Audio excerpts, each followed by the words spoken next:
Assalamualaikum warahmatullahi wabarakatuh. Halo kawan-kawan. Oke, kali ini kita akan bahas lagi nih menuju Pilpres 2024 sebab ada yang menarik kawan-kawan.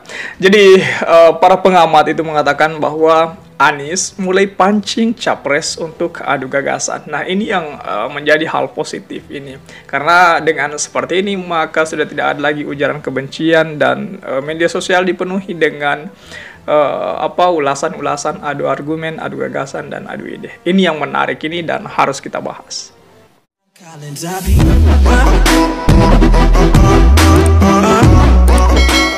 Calon presiden dari Koalisi Perubahan dan Persatuan yakni Anies Rashid Baswedan mulai mengubah pola komunikasi politik. Di awal sejak dideklarasikan sebagai capres oleh tiga partai yakni Nasdem, Demokrat, dan PKS, itu secara mengejutkan Anies masih menahan diri dan tidak menyerang calon-calon lain. Namun kini kita bisa lihat pada kesempatan beberapa kemungkinan dan kita bisa lihat para pengamat juga mengatakan bahwa komunikasi politik dari Universitas Andalan Najmuddin Rasul, dia bilang Anies mulai memancing perdebatan dengan capres-capres lainnya. Salah satu contoh adalah ketika ia berpidato pada acara PKS beberapa hari lalu, di mana Anies Baswedan membandingkan keberhasilan pembangunan jalan nasional di era Pak SBY hingga dengan eranya Pak Joko Widodo. Selama ini kita perhatikan bahwa Pak Anies menggunakan silent operation dan bahkan cenderung tidak merespon. Kini, ia mengubah semua itu, ia mulai menyerang kubu lawan dengan membocorkan data perbandingan pembangunan infrastruktur era SBY dan Jokowi. Nah, ini yang akan memancing para siapa saja untuk berkomentar dan berkomentar pastinya sesuai dengan data yang kita lihat itu.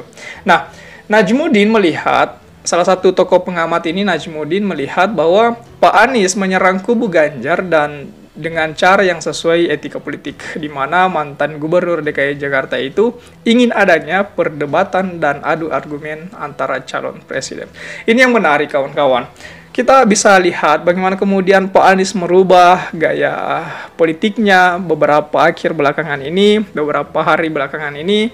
Kita bisa lihat kemudian ini menjadi hal positif juga karena di relawan juga seringkali saya ketemu dengan relawan Pak Anies, seringkali saya ketemu dengan relawan Pak Ganjar maupun Pak Prabowo.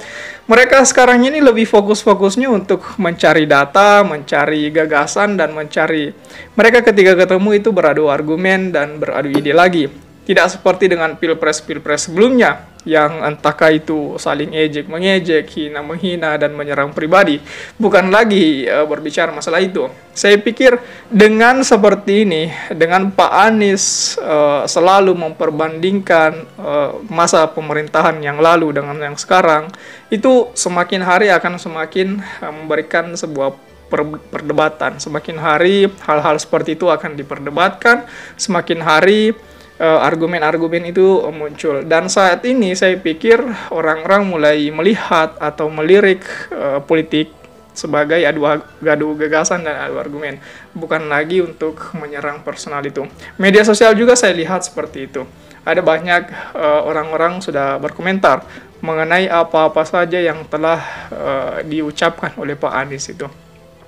Saya pikir ketika kelak di 2024 nanti, jikapun Pak Anies misalnya menang atau kalah, itu tidak jadi masalah. Saya pikir dia telah memberikan efek positif dalam Pilpres 2024 ini. Itu saya lihat bagaimana kemudian dari kubu PDIP, dari kubu Ganjar itu sangat kewalahan untuk menyamai Pak Anies Baswedan, untuk mendebat Pak Anies Baswedan di kesempatan kali ini. Bagaimana kemudian ketika PDIP untuk menyerang balik Anies Baswedan, mereka seolah-olah langsung blank. Kemarin Pak Hasto itu kan sempat juga membahas lagi, menyentil lagi Pak Anies masalah politik identitas itu. Nah, kemudian di backup lagi sama Gais Khalifa. Gais Khalifa bilang, ya inilah contohnya PDIP yang seolah-olah tidak bisa beradu argumen, bahkan PDIP itu kata Gais Khalifa, ya kalau mereka argumennya sudah habis atau idenya sudah habis, kembali lagi mereka itu langsung menyerang personal dengan mengatakan bahwa politik identitas itu. Ya itulah salah satu contoh yang menarik sekali di sini kita bisa lihat, karena ya ini sebenarnya kekuatannya Pak Anies. Karena tidak sekedar konsep itu tidak sekedar sampai di Pak Anies saja yang bisa menyampaikan, tetapi relawannya itu, kemudian pendukungnya, semua konsep Pak Anies mereka sudah telaah, mereka semua pelajari, sehingga ketika debat baik di televisi ataupun di tongkrongan itu saya selalu melihat bagaimana kemudian relawan atau pendukungnya Pak Anies ini ya selalu mengudara lah istilahnya, apa ya, perdebatan atau argumen-argumennya itu selalu wow menurut saya itu. Kita bisa lihat contoh di kasus misalnya di televisi itu. Lihat coba Adian Apitupulu kawan-kawan. Adian Apitupulu di televisi manapun, paling jelas itu di TV One. Selalu apa ya, yang dulunya terlihat sangat ngotot sekali di Pilpres 2019 lalu waktu dia membela Jokowi. Dia seolah-olah apa ya, konsepnya itu matang sekali untuk berdebat di acara televisi. Tetapi akhir-akhir ini ketika masuk di TV nasional untuk berdebat dengan siapa saja, dia banyak merenung di kelihatan di situ. Banyak apa ya, banyak seolah-olah tahulah bahwa ya dukungan PDIP kali ini bakalan kalah gitu. Seolah-olah ada sinyal dari Pak Adian ini, itu kawan-kawan. Ya saya pikir Pak Adian juga pasti sudah memperhitungkan itu, pasti sudah mengkalkulasikan hal itu. Nah, coba kita lanjut di sini kawan-kawan. Pak Najmuddin dia bilang bahwa Pak Anies ini menginginkan perdebatan antara capres-cawapres dengan adu argumentasi, visi, misi, strategi untuk pembangunan nasional tahun 2024-2029. Inilah yang kemudian saya pikir sangat jelas sekali Pak Anies itu menginginkan sebuah perdebatan adu argumen, visi, misi, strategi, dan saya pikir ini sangat bagus, karena inilah yang mencerminkan bahwa Pak Anies ini adalah tokoh kami itu, ya orang-orang kami itu enak kalau beradu argumen, visi, misi, dan strategi. Katakanlah misal Pak Mahfud MD juga dari tokoh kami itu, saya pikir orang-orang kami sangat paham lah masalah adu argumentasi, masalah visi, misi itu, strategi. Saya pikir perdebatan wilayah itu mereka suka lah. Nah, pada acara milad ke-21 PKS di Istora Senayan, Jakarta pada Sabtu kemarin kawan-kawan, Pak Anies menyinggung pembangunan jalan nasional di era SBY lebih banyak daripada era Joko Widodo.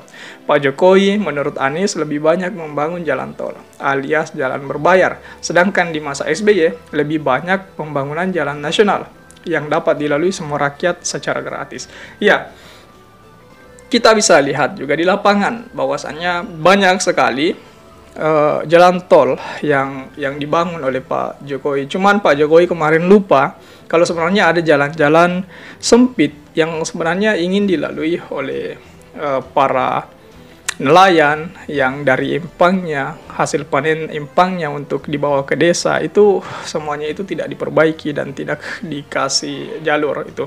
Sehingga kemudian saya pikir hal-hal seperti ini yang terlupakan oleh Pak Jokowi kemarin. Itulah yang sebenarnya kekurangannya Pak Jokowi kemarin itu, karena lebih melihat masyarakat seolah-olah melihat masyarakatnya itu memiliki modal besar untuk lewat di jalan tol itu. Nah, saya pikir hal-hal seperti ini yang terlewatkan. Nah, bagaimana tanggapan kawan-kawan mengenai hal ini? Coba tulis di kolom komentar, oke? Jadi saya pikir itu saja dulu kawan-kawan. Terima kasih telah tiba di sini. Jangan lupa subscribe agar tidak ketinggalan pada video selanjutnya. Share juga video ini supaya banyak yang berkomentar mengenai hal tadi, oke? Jadi terima kasih dan wassalamualaikum warahmatullahi wabarakatuh.